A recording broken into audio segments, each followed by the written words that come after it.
Hello, my friends. Tonight we'll be in 1 Kings chapter 14, 1 through 13. And the title of our story is, At the Sound of Her Feet, He Knew Who She Was.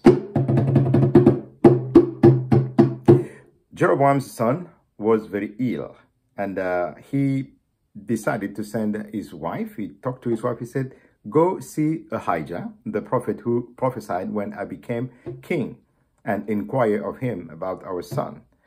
Bring with you 10 loaves, and bring some cake, and bring a jar of honey, and make sure that you disguise yourself. So she did.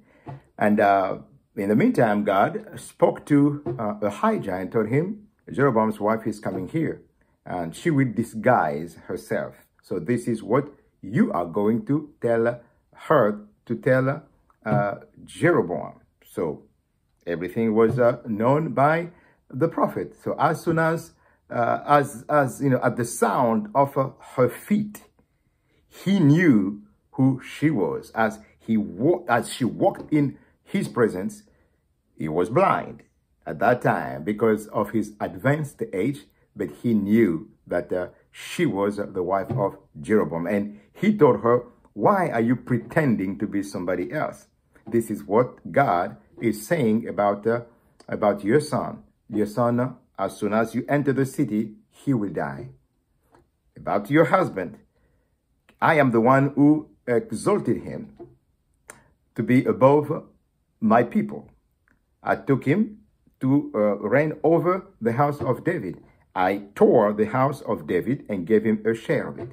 He has not behaved like David. He has done worse than those who came before him, and he has even worshipped as a god. He has created idols.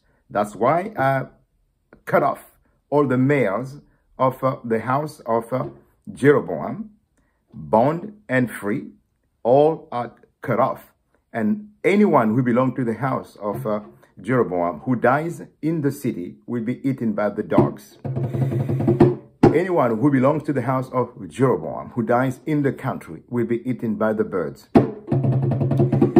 That is the decision that I have made, and I will burn the house of Jeroboam, the household of Jeroboam.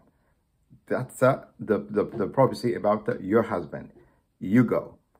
And that was hard on the wife of Jeroboam, but that was the prophecy. That's the end of our story that you find in 1 Kings chapter 14, 1 through 13.